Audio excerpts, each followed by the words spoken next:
এটা হলো মিষ্টি কুমড়া। মিষ্টি কুমড়োটা দিয়ে মাছের মাথা দিয়ে লেজ আছে তরকারি রান্না করব। রান্নাটা কিভাবে করছি ভিডিওটা পুরো দেখলে বুঝতে পারবেন। এখানে কড়াইতে তেল গরম করে মাছগুলো ভেজে নিচ্ছি। এখানে মিষ্টি কুমড়োটা কেটে নিয়েছি এভাবে। সম্বাসটা কালি জিরা দিয়ে দিয়েছি। সবজিগুলো দেওয়ার পরে লবণ পরিমাণ মতো, হলুদ দিয়ে দিয়েছি। এখন ঢেকে রাখব। সবজিগুলি কমে অল্প হয়ে গেছে, কারণ এটা তো কাঁচা মিষ্টি কুমড়া, তার জন্য।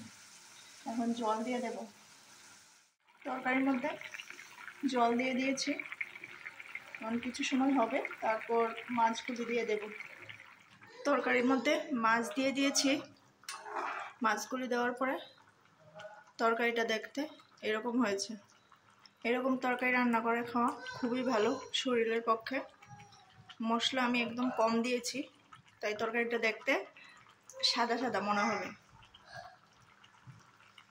আমার ভিডিওটা যদি ভালো লাগে লাইক, একটা ছোট্ট একটা কমেন্ট আর সাবস্ক্রাইব করতে ভুলবেন না। টাটা বন্ধুরা, আবার নতুন রান্না নিয়ে আসবো নতুনভাবে।